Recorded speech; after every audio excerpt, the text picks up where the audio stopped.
1월 30일 새벽 묵상을 시작하도록 하겠습니다. 기도하시겠습니다. 사랑이 많으신 하나님, 오늘도 우리들 가운데 새날을 허락하시며 주의 말씀을 함께 읽고 묵상하고 생각하게 하심에 감사를 드립니다.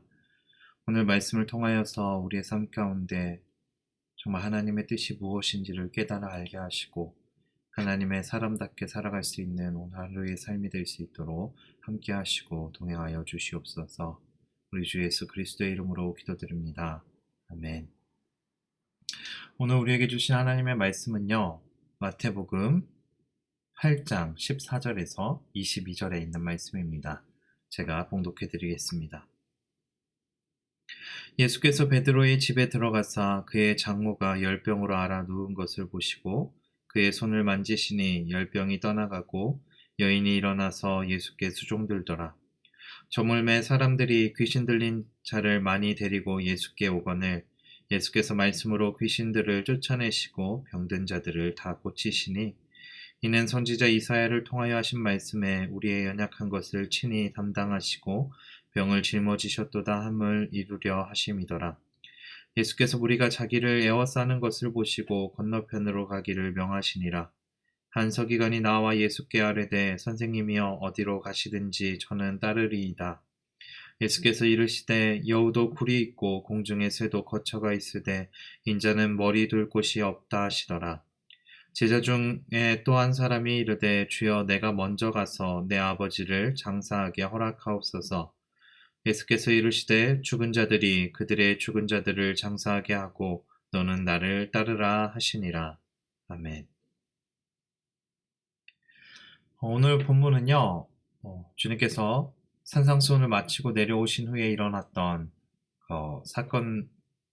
치유의 사건의 연장에 있는 본문입니다. 우리가 어제 나누었던 그 주님의 치유의 사건은 두 가지 사건이었습니다. 한 가지는 나병 환자를 고치신 것이고 또 다른 한 가지는 이방인 백부장의 하인을 고치신 사건이었습니다. 그리고 이어지는 세 번째 치유의 사건이 오늘 본문 14절에서 16절의 말씀입니다. 이 14절에서 16절의 말씀은요, 또 두 가지 사건으로 기록이 되어 있습니다. 첫 번째는 베드로의 장모를 고쳐주신 사건과 두 번째로는 주님을 찾아왔던 귀신 들린 자들과 병든 자들을 고치신 사건입니다. 이 두 사건 모두 주님께서 치유의 사역을 하신 사건인데 치유하시는 방법은 다른 모습을 보여주고 계십니다. 베드로의 장모를 고치실 때에는 손을 내밀어 만지시니 손을 만지시니 병이 나았다라고 기록이 되어 있고요. 귀신 들린 자들과 병든 자들에게는 말씀으로 고치셨다라고 말씀하고 있습니다. 이 두 가지 사건은요, 어제 우리가 나누었던 그 나병 환자와 백부장의 하인을 고치셨던 사건을 기억나게 합니다. 어제 나병 환자에게는 주님이 만지셔서 나병 환자를 고치셨고 백부장의 하인에게는 말씀으로 백부장의 하인을 고치셨던 것을 우리가 기억을 합니다. 그런데 이 사건은요, 어제 나누었던 그 나병 환자와 백부장의 하인을 치유하셨던 사건과 오늘의 말씀은 분명하게 다른 점을 보여주고 있습니다. 그것은 오늘의 치유의 사건이 모두 유대인을 향하여서 일어난 사건이고 그리고 주님께서 이러한 사역을 하게 되신 이유를 분명하게 17절 말씀에 이제 우리들 가운데 분명히 나타내주고 있습니다. 17절 말씀에 이렇게 기록이 되어 있습니다.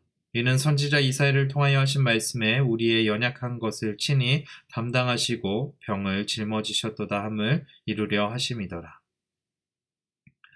이 본문이 이사야서의 어느 본문을 인용하였냐면 마태복음의 저자는 이사야서 53장 4절의 말씀을 인용을 하고 있습니다. 그 말씀은 이렇게 기록이 되어 있습니다. 그는 실로 우리의 질고를 지고 우리의 슬픔을 당하였거늘 우리는 생각하기를 그는 징벌을 받아 하나님께 맞으며 고난을 당한다 하였노라. 주님께서 이사야 말씀에서 주님은 우리의 질고를 지셨고 우리의 슬픔을 당하셨다라고 말씀하고 있습니다.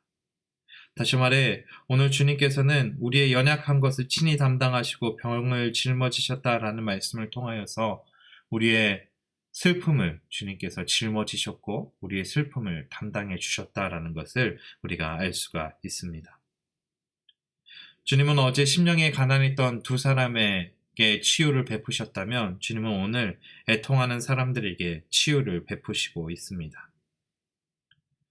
산상수훈에서 말씀하셨던 그 팔복의 사람들을 주님께서 차근차근 만나시며 그들을 치유하고 계신 것, 그리고 어떤 사람들이 애통하는 자고 어떠한 사람들이 심령이 가난한 자인지 우리에게 보여주고 계십니다. 이런 주님의 치유하심의 사역은요, 오늘 우리들 가운데도 동일하게 나타나고 역사하는 줄 믿습니다.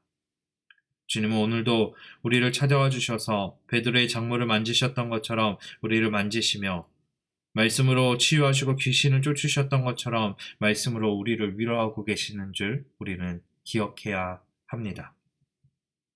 그러면 우리는 어떻게 살아가야 될까요? 우리의 삶에 역사하시는 애통하는 자를 되돌아보시는 주님을 기억하며 살아가는 우리의 삶이 되기를 원합니다.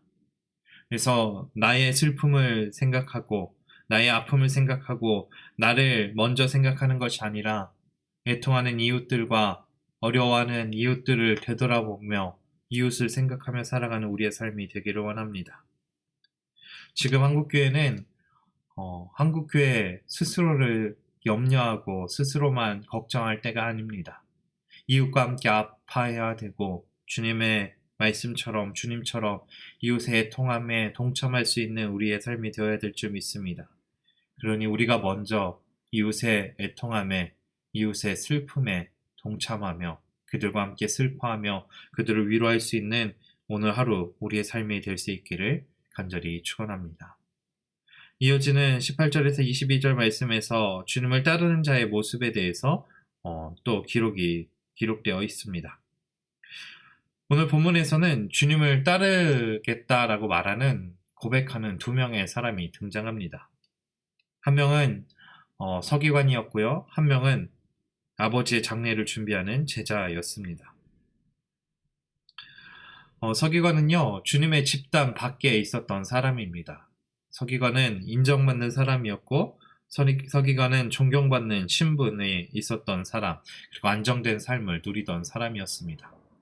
그 서기관이 주님의 말씀을 듣고 감격하고 감동했던 것 같습니다. 그래서 그가 주님을 향하여서 19절에 이렇게 고백을 합니다. 선생님이여 어디로 가시든지 저는 따르리이다. 그런데 이런 서기관의 고백에 대한 주님의 반응이 조금 특이하게 나타납니다. 어떻게 나타나냐면 20절에 예수께서 이르시되 여우도 굴이 있고 공중에 새도 거처가 있으되 인자는 머리 둘 곳이 없다 하시더라 라고 말씀하고 있습니다. 왜 주님은 갑자기 이 서기관을 향하여서 여우도 집이 있고 공중에 새도 집이 있는데 인자는 머리 둘 곳이 없다라고 말씀하고 계실까요? 우리가 깊이 생각해 본다면 이 서기관은요, 안정된 삶을 누리던 사람이었습니다. 그를 향하여서 주님께서는 이렇게 말씀하고 있습니다. 나는 집도 절도 없다. 앞으로 나의 앞길에는 어려움이 있을 거고 힘듦이 있을 것이다. 그런데 너는 너의 그 안정된 자리를 포기하고 너의 안정된 삶을 포기하고 나를 따를 수 있겠느냐라고 질문을 하고 계십니다. 오늘 이 20절의 말씀을 읽으면서 무엇이 생각이 났냐면 이 18절에서 20절 말씀을 이렇게 묵상하면서 찬송가 323장이 떠올랐습니다. 부름받아 나선 이 몸이라는 찬양입니다. 이 찬양이 언제 불려지냐면 신학교 졸업식 때 그리고 또 목사 안수를 받을 때 이런 찬양이 불려지게 됩니다. 그러면서 우리가 고백을 하죠. 아골골자 빈들에도 내가 주님을 의지하면서 나아가겠습니다. 근데 현실에 나와서 우리의 모습은 어떠한지 정말 아골골자 빈들에까지도 가겠다고 말하고 있는데 고백했는데 그렇게 살지 못하고 있는 우리의 모습을 볼 때 부끄럽기도 합니다. 주님은요 지금 서기관을 향하여서 이렇게 이야기하고 계십니다. 너는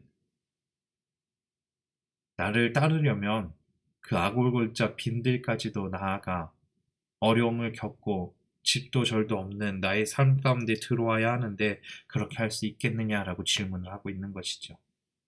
사랑하는 여러분은 그렇게 주님을 따를 수 있겠습니까?